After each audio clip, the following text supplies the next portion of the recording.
나오셔가지고 말씀드리실 때 많은 은혜 받으시기 바랍니다. 할렐루야. 지난주 그 여선교회 찬양도 그랬고요. 오늘 남선교회 찬양도 참 은혜롭게 정말 잘하시네요. 네, 감사합니다. 날씨가 참 덥습니다. 네.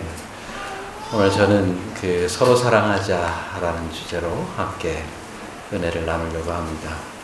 여기에 부제를 단다고 하면 서로 사랑하는데 좀 표현하면서 서로 사랑하자라는 부제를 좀 달고 싶습니다. 언젠가 그 혼인 예비자 교실에서 6 커플이 이제 4주 동안 저와 함께 앞으로 그 혼인 준비를 어떻게 하고 또 부부 생활을 어떻게 할 건지 함께 모여서 좀 나누고 공부하는 그런 시간을 가졌었습니다. 근데 참 재밌었던 것은 이 6 커플 중에 자매가 기억하는 프로포즈를 받은 커플이 한 커플밖에 없었어요. 그래서 이제 그 주간에 좀 서로가 이야기를 하면서 이번 주에 좀 프로포즈를 좀 하자 이렇게 의견을 좀 모았습니다. 그리고 주중에 이제 한 커플이 아주 감동적인 프로포즈를 했다 이런 이야기가 들려왔습니다. 그래서 그 주에 이제 같이 모여가지고 어떻게 프로포즈를 했는지 좀 나눴습니다. 형제가 이제 그 레스토랑에 미리 가가지고 룸을 하나 이렇게 예약을 했다고 그래요. 근데 마침 이제 그 레스토랑이 한 번도 레스토랑을 개업한 이후에 프로포즈를 해본 일이 없었대요. 그러니까 레스토랑에서도 아주 그 열심히 또 최선을 다해서 이 형제가 프로포즈를 하는 일에 아주 잘 도와줬다고 합니다. 그래서 형제가 이제 영상을 만들고 해서 자매한테 다 보여주고 또 꽃다발은 또 뭐 이게 좀 감동적으로 하려고 그랬는지 직원에게 이제 꽃다발을 또 정정한 시간에 가져오게 해서 전달을 하고 반지도 잘 전달을 했다고 합니다. 자매가 굉장히 감동적이었겠죠, 그죠? 근데 여기에 이벤트를 하나 더 했어요. 가다가 이제 한강 쪽에 어디엔가 가가지고 자매를 이렇게 좀 잘 서 있으라고 그러고 눈을 감으라고 그랬다고 합니다. 그리고 이제 폭죽으로 자매 주변을 이렇게 하트를 만들어가지고 눈을 뜨는 동시에 이제 이 폭죽이 탁 터져가지고 감동을 더해주려고. 근데 아쉽게도 폭죽이 안 터졌습니다. 저희들은 이제 이 얘기를 들으면서 얼마나 감동을 했는지, 야, 멋지다, 정말 멋지다, 이런 얘기를 주고받았습니다. 근데 차를 타고 둘이서 가만히 가다가 자매가 가만히 생각을 해보니까 뭐가 하나 빠졌더래요. 그게 뭔지 아세요? 자매 사랑합니다. 나랑 결혼해 주십시오. 이게 빠진 거예요.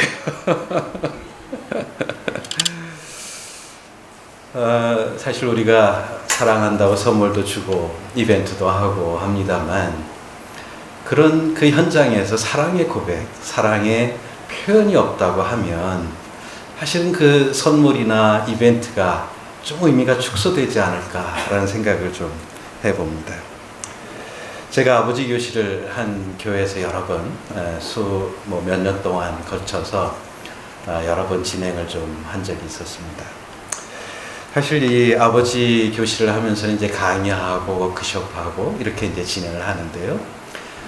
그 아버지들이 이제 뭐 써온 그런 그 글들이 참 감동적입니다. 그래서 한 아버지가 이제 그 소천하신 그 아버님께 드린 한 형제의 편지가 참 감동적이었는데요. 이런 내용이었습니다. 온 평생을 가족들을 위해서 헌신하시고 잘 먹지도 편안히 주무시지도 못하고 일과 삶에 얽매여 그렇게 사셨던 아버님을 생각하면 지금도 마음이 아픕니다. 아버님의 인생을 존중합니다. 또한 존경합니다. 나 자신도 가족들을 위해 아버님처럼 헌신적일 수 있을지 의문입니다. 어려서는 지금처럼의 풍요를 누리지 못했기 때문에 그다지 아버님과의 추억은 남아있지 않지만 분명 아버님의 사랑만큼은 기억합니다. 온전히 가족들을 사랑하셨다는 것을, 그리고 희생하셨다는 것을요. 그나마 아버님과의 행복했던 기억들을 떠올려 봅니다. 저 역시도 아버님을 많이 사랑했다는 것을 하면서 편지가 마무리가 됩니다. 아버님과의 그 삶을 나누면서 기억했던 그런 그 행복한 시간들을 표현하지만 한편에서는 출발하면서는 마음이 아프다 이렇게 표현을 좀 하고 있습니다. 이제 아버지 교실의 마지막 하이라이트가 세족식입니다. 그 세족식을 할 때는 정말 많은 분들이 감동의 눈물을 흘립니다. 세족식이 끝나고 나면 뭐가 그렇게 감동스러워서 울었냐 이런 얘기 할 수도 없을 만큼 많은 감동들이 전해지고 있습니다. 근데 다른 아버지 모임에서 이제 이 세족식을 한 부인의 이야기가 가슴을 뭉클하게 했습니다. 아마 이 부인은 평소에 그 남편의 앞길을 좀 막고 있다 이렇게 생각을 하고 살아왔던 분이었던 모양입니다. 그런데 그날 이제 남편이 아내를 향하여서 내가 더 좋은 남편이 될게요. 내가 더 좋은 아버지가 될게요. 그러면서 이제 그 물을 가지고 아내의 발을 닦기 시작을 합니다. 물과 함께 전달해오는 남편의 따뜻한 손길에 그만 아내가 이제 눈물을 흘리게 됩니다. 그러면서 이런 고백을 합니다. 사랑하는 당신, 나는 당신에게 그동안 많은 사랑을 받았습니다. 어쩌면 당신에게 사랑을 받기만 했습니다. 그리고 나는 당신의 앞길을 막고 있는 사람인 것 같습니다. 그런데 당신의 앞길을 막는 내 발을 왜 당신이 씻으십니까? 내가 당신의 발을 씻어야지요. 왜 당신이 내 발을 씻으시나요? 미안함과 감사함의 고백이라고 생각을 합니다. 사랑하는 성도 여러분, 앞에 이 두 사례, 아버지를 향한 편지와 세족식에서 감동한 그 아내의 고백, 참 잔잔한 감동으로 다가오지 않습니까? 근데 이 두 사례가 우리 감동으로 다가오는 이유는 뭐라고 생각하십니까? 진솔함입니다. 진실입니다. 여기에는 어떤 그 기교나 어떤 고도의 어떤 표현된 사랑이 아니라 정말 마음속에서 우러나는 진실된 고백이 있기에 우리가 감동을, 더 진한 감동을 하고 있다라고 생각을 합니다. 가슴 깊은 곳에서 흘러나오는 진실한 감정, 진실한 마음이 그대로 표현됐기에 우리에게도 그대로 전달되는 것이 아닌가 하는 생각을 해봅니다. 오늘 본문은 우리가 너무나 잘 알고 있는 말씀입니다. 특히 9절에 보면 하나님의 사랑이 우리에게 이렇게 나타난 바 되었으니 하나님이 자기의 독생자를 세상에 보내심은 그로 말미암아 우리를 살리려 하심이라 이렇게 말씀하고 있습니다. 하나님이 우리를 사랑하시는 마음 어떻게 다가오나요? 하나님의 사랑에는 거짓이 없습니다. 하나님의 사랑은 진실 그 자체라고 말씀드릴 수 있습니다. 그렇기 때문에 하나님의 사랑을 기억할 때 우리는 하나님의 사랑 안에서 정말 감동하지 않을 수가 없습니다. 하나님의 사랑 안에서 우리는 힘을 얻을 수 있습니다. 하나님의 사랑은 이벤트나 잠깐의 의미를 주는 그런 선물로 다가온 것이 아니라 그 하나님은 변치 않는 하나님의 사랑으로 우리에게 다가왔습니다. 그리고 하나님의 사랑은 앞에 한 청년이 그 이벤트에 했던 그런 이벤트에 묻혀서 정말 중요한 사랑의 표현을 하지 않으신 게 아니라 정말 하나님의 사랑을 온전하게 우리를 향하여서 얼마나 사랑하시는지 그대로 우리에게 표현하셨습니다. 그러면 우리는 예수님을 믿음으로 말미암아 하나님의 자녀가 되는 권세를 얻었습니다. 아마도 이 진솔한 사랑의 표현이 시간이 아무리 간다 하더라도 이 사랑은 변하지 않을 것입니다. 이것은 우리가 분명히 믿고 우리의 삶의 힘이요 우리의 삶의 능력임을 우리는 고백하지 아니할 수가 없습니다. 하나님께서 오늘 본문에게 우리에게 보여주신 사랑을 중심으로 우리는 이제 우리 가족을 향하여서 또 우리 이웃을 향하여서 우리 교회를 향하여서 어떻게 사랑을 표현할 것인가 하는 것을 좀 함께 나눠보려고 합니다. 저는 이제 아버지 교실이나 또 여러 곳에 가서 강의를 좀 합니다. 그래서 부모님들께 자녀 사랑하지요? 라고 이렇게 질문을 합니다. 그러면 한 분도 빠짐없이 예, 사랑하지요. 부모님이 자녀 사랑하지 않는 부모님이 어디 계시겠어요? 당연히 사랑한다고 그렇게 말씀을 하십니다. 근데 상담의 현장에서 글들을 확인해 보면 자녀들은 부모님의 사랑에 정말 부모님이 나를 사랑하나? 이런 또 이야기를 하는 자녀들을 만나보게 됩니다. 여기에는 분명하게 사랑의 표현의 문제가 있다고 저는 생각을 합니다. 어쩌면 우리 부모님들이 주신 사랑보다 우리 자녀들이 안고 있는 상처가 더 크기 때문에 우리 부모님의 사랑이 다 전달되지 않을 수도 있다고 생각을 합니다. 자녀를 향하여서 사랑한다고 표현하는 그 표현은 이래서 더 중요하다고 생각을 합니다. 근데 어떤 측면에서 보면 자녀들이 정말 나 상처받았어요 라고 얘기할 때 우리 부모님들은 어떻게 반응하시나요? 내가 언제? 난 그러지 않았어 라고 혹시 반응하지는 않으시나요? 만약 우리 자녀들이나 우리 부부관계 안에서 여보나 당신한테 또는 엄마 아빠로부터 이런 일로 상처받았어 이렇게 얘기한다면 어떻게 해야 할까요? 그때는 다르게 표현하지 마시고 그랬구나 그랬어요 미안하다 라고 고백해야 합니다. 제가 아버지 모임을 하면서 이렇게 얘기를 해보면 자녀들이 또 이야기를 들어보면 부모 자녀와의 관계에서 이게 좁혀지지 않는 원인 중에 하나가 뭐냐면 부모님들은 자녀들이 상처받았어요 라고 얘기를 하면 자꾸 설명하려고 그래요. 내가 너한테 상처를 주려고 한 게 아니야. 그건 어떤 상황 때문에 그랬던 거야. 자꾸 설명을 하려고 그래요. 그럼 우리 자녀들은 뭐라 그럽니까? 됐어요. 알았어요. 그러고 마음의 문을 닫습니다. 부부관계도 그렇지 않습니까? 여보나 당신의 그 말에 상처받았어. 그럼 뭐라고 하시나요?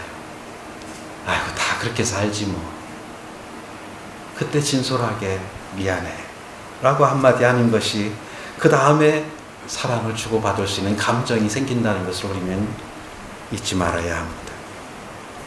오늘 본문에서 하나님이 우리에게 어떻게 사랑을 표현하셨는가 확인하고 적용하고 훈련할 필요가 있습니다. 우리 하나님 오늘 본문에서 우리를 향하여서 아주 구체적으로 어떻게 사랑을 표현하셨는지를 말씀하고 있습니다.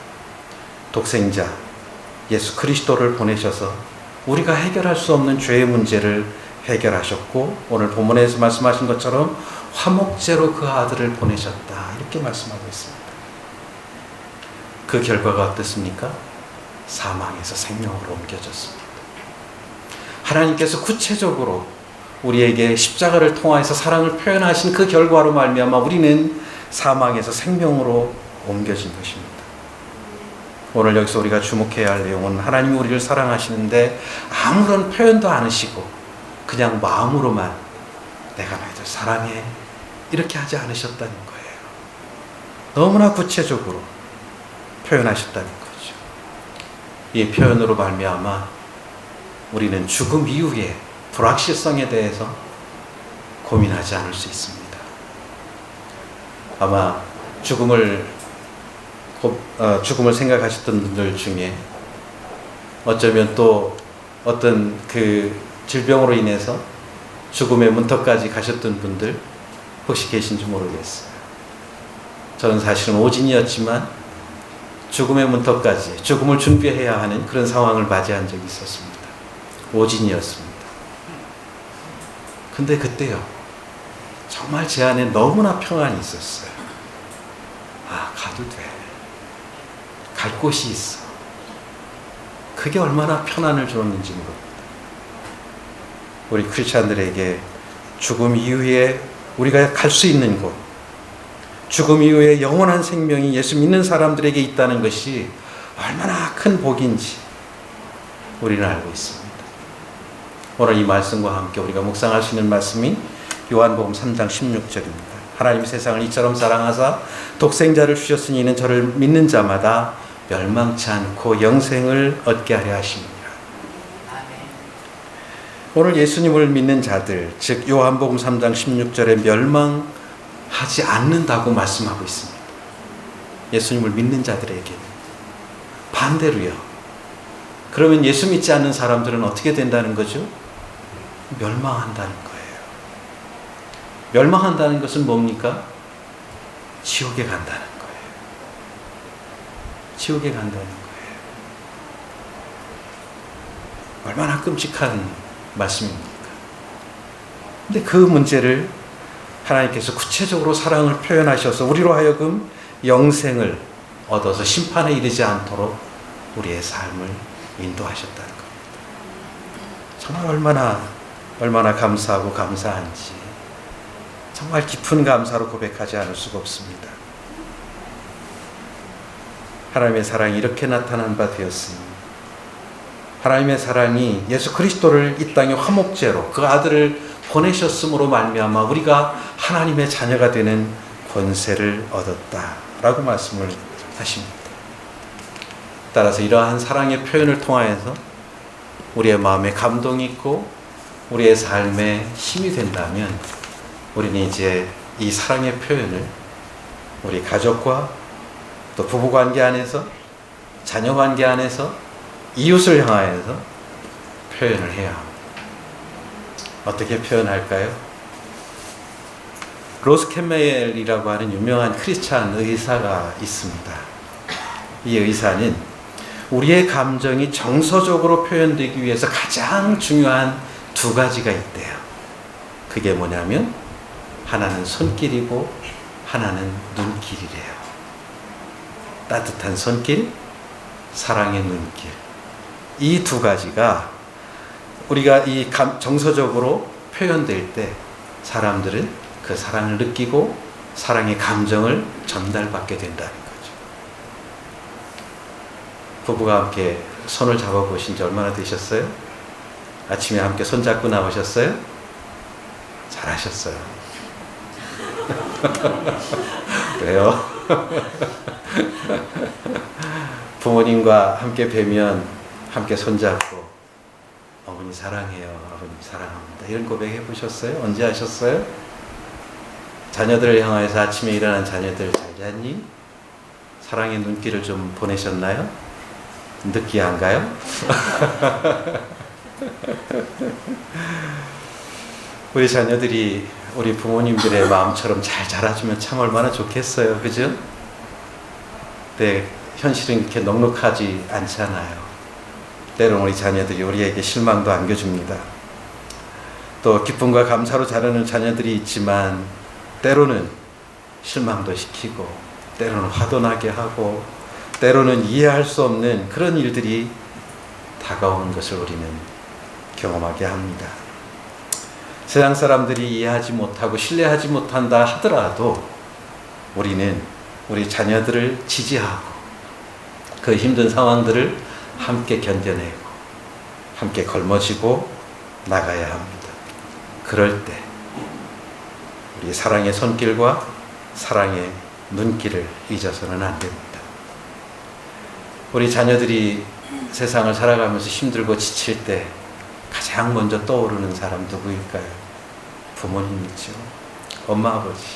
그죠? 이 엄마, 아버지는 정말 고향과 같은 존재라고 생각을 합니다.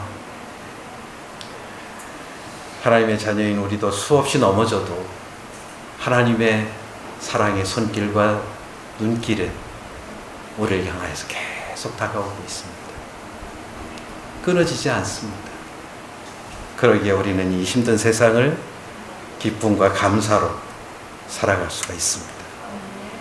성경은 하나님의 사랑은 기근이나 환난이나 적신이나 칼이나 그 무엇으로도 끊을 수 없다고 말씀하고 있습니다. 우리가 지치고 힘들 때 우리는 아무 말하지 않고 하나님 앞에서 하나님 아시지요. 그 한마디 하면 어떻게 우리의 감정이 추스러지는지 참 많이 경험하시지 않습니까? 그래서 우리도 지치고 힘들 때마다 하나님을 찾아옵니다. 기쁨이 있을 때도 하나님 정말 감사해요 하고 우리 하나님 앞에 나옵니다. 세상의 그 무엇으로도 위로받지 못하고 치유되지 못한다 하더라도 우리는 하나님 앞에 나오면 힘을 얻습니다. 평안을 누립니다. 그것이 뭐 때문에 그렇습니까?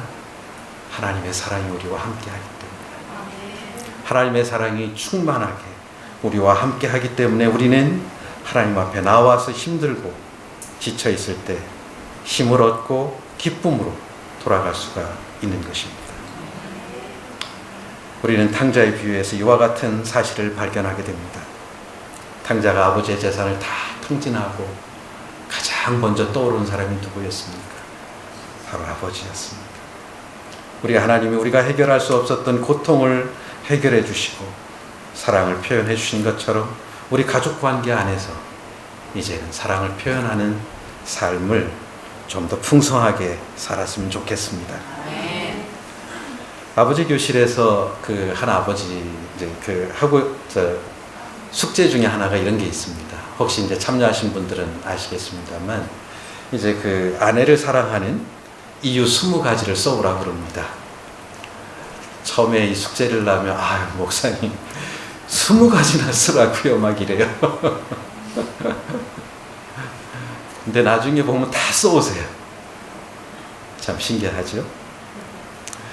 근데 한 아버지가 20가지의 그 아내가 사랑스러운 이유 20가지를 다 발표를 했어요. 그래서 제가 이제 옆에서 그 아버지한테 물었습니다. 아버님, 그 20가지 중에 하나를 꼽으라면 뭐를 좀 꼽을 수 있습니까? 이렇게 질문을 했습니다. 그랬더니 아버지가 주저없이 이런 얘기를 합니다. 제가 사업을 하다가 부도가 났습니다. 근데 그때 제 아내는 불평이나 원망하지 않았습니다.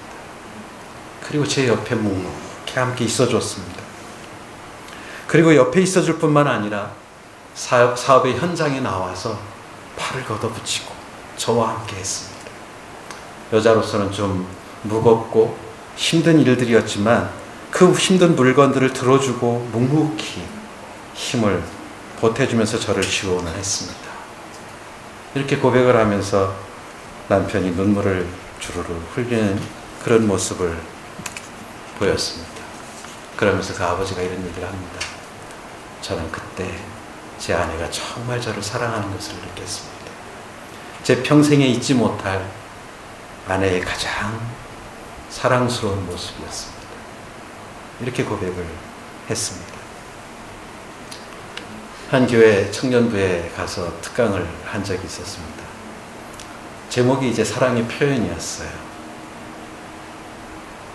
강의를 쭉 하고 있는데 한 자매가 눈물을 이렇게 쭉 흘려요. 그래서 제가 청년들이 이렇게 많지는 않았습니다. 그래서 좀 핸드폰을 좀 다 꺼내자고 그랬습니다. 그래서 핸드폰을 꺼내가지고 우리 다른 얘기 쓰지 말고 엄마 아빠한테 사랑합니다. 존경합니다. 이런 얘기를 좀 문자를 보내라고 그랬어요. 문자의 답이 어떻게 왔을까요? 상상이 되시나요? 제가 학교에서 강의를 하는데요. 학생들한테도 저 수업하다가 말고 이걸 해요. 핸드폰을 다 꺼내라고 해서 부모님께 문자를 보내라고 합니다. 한 30명 이렇게 학생들하고 강의를 할 때도 보면 미투라고 답장이 오는 부모님은 얼마나 될까요? 많지 않습니다. 그럼 뭐라고 오는지 아세요? 뭐라고 보내시겠어요? 너 어디 있냐? 용돈 필요하냐? 이제 제가 강의하는 학교는 미션 스쿨이 아니니까 어떤 부모님은 나 수술했냐? 이런 이야기를 들으면서 저는 얼만큼 우리가 사랑을 표현하는 데 익숙치 않은가라는 것을 보게 됩니다. 청년부에서는 문자를 받고 몇몇 청년들이 하염없이 눈물을 흘렸습니다. 그래서 제가 그 내용이 뭐냐라고 묻지도 않았습니다. 뭐였겠어요? 나도 너 사랑해. 이렇게 잘 자라줘서 고마워. 뭐 이런 얘기 아니겠어요?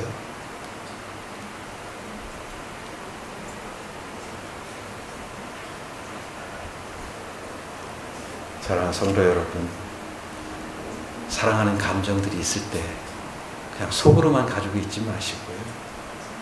좀 잘 표현했으면 좋겠습니다. 미안하면 미안하다고 표현했으면 좋겠습니다.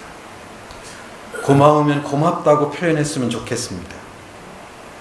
위로할 일이 있으면 위로를 하는 고백들이 있었으면 좋겠습니다.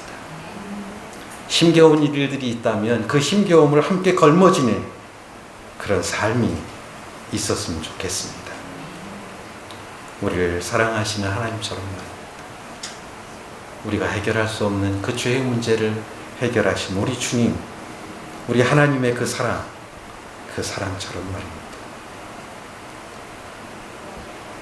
아버지 교실에서 한 아버지가 이제부터 정말 좋은 남편으로, 이제부터 좋은 아버지로 살겠다고 고백을 했습니다. 그 말이 끝나자마자 아내가 막 웁니다. 왜 울었을까요? 정말 듣고 싶었던 이야기였어요. 한 상담소, 저희가 이제 상담소 프로그램도 진행을 하니까요. 프로그램을 진행하는데 한 여성분이 이런 고백을 합니다. 어머님이 이제 연세를 많이 들으셔서 소천할 날이 가까워지는데 어머님이 이런 고백을 했다는 거예요. 네 아빠가 나를 사랑한다고 한 번만 이야기해 줬으면 소원이 없겠다. 이렇게 얘기를 했다는 거예요. 또 상담소 프로그램 중에는 역할극이라는 게 있습니다. 이제 남편과 아내가 이제 서로 이렇게 역할을 하는 그런, 실제 남편과 아내가 아니지만 그런 이제 역할극을 할 때가 있습니다. 그 한 남편이, 한 이제 역할극에 참여한 부인의 남편이 아마 그렇게 가정에 충실한 삶을 살지 않았나 봐요.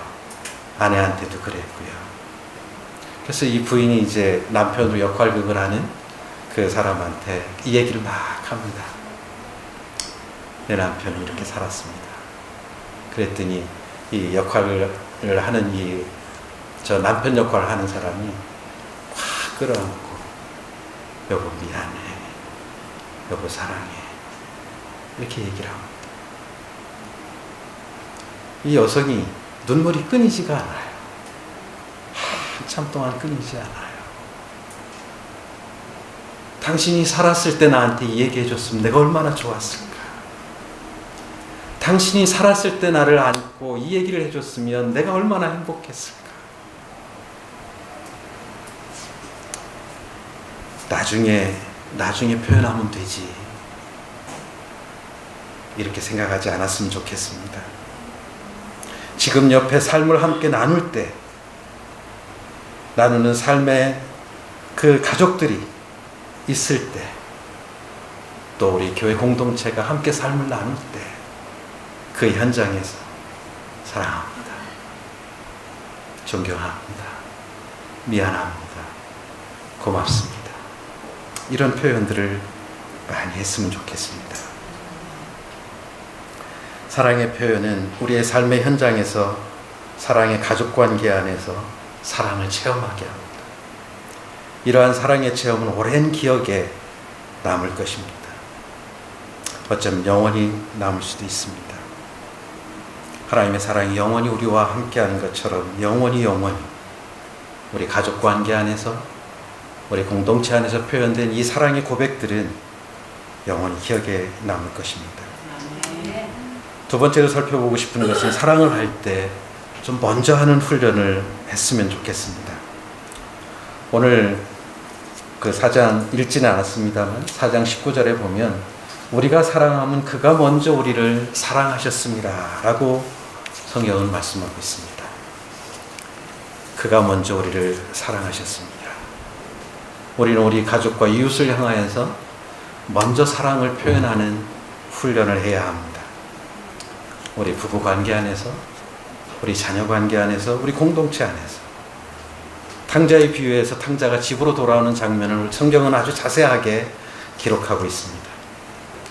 탕자가 아버지의 집을 찾아오는데 멀리서 아들의 모습이 보입니다. 아버지 눈에 아들의 모습이 들어옵니다. 아들도 저 멀리 아버지가 있는 것이 눈에 들어옵니다. 두 사람이 아버지와 아들임을 확인하고 누가 먼저 뛰었을까요? 성경은 아버지가 먼저 뛰었다라고 얘기를 합니다. 스펄전 목사는 이 장면을 이야기하면서 아들이 한 발자국을 내디딜 때 자국을 내디뎠다 이렇게 설명하고 있습니다. 아들을 향하여서 힘을 다해서 쫓아가는 아버지는 어떻게 했습니까? 목을 휘어잡고 함께 울고 함께 기뻐했습니다. 아들이 먼저 뛴 게 아니고요. 아버지가 먼저 뛰었습니다. 참 부모가 자녀 이기는 부모 없다는 얘기 있잖아요. 자녀 앞에서는 우리 부모님들이 참 약해지는 것 같아요. 그래서 더 많이 사랑하고 더 많이 표현해야 된다고 생각을 합니다. 우리는 종종 이런 생각을 할 때가 있습니다. 당신이 먼저 사랑한다고 하면 나도 사랑한다고 할게. 당신이 먼저 미안하다고 하면 내가 미안하다고 얘기할게. 이제는 하나님이 우리를 먼저 사랑하신 것처럼 우리도 우리 가족을 먼저 사랑하는, 이미 사랑하고 계시지만 표현을 먼저 표현하는 그런 우리 모두가 되었으면 좋겠습니다. 다윗과 요나단의 찬양 가운데 오늘 나는이라는 찬양이 있습니다. 내가 먼저 손 내밀지 못하고, 내가 먼저 용서하지 못하고, 내가 먼저 웃음 주지 못하고 이렇게 머뭇거리고 있네. 그가 먼저 손 내밀기 원했고, 그가 먼저 용서하길 원했고, 그가 먼저 웃음 주길 원했네. 나는 어찌 된 사람인가.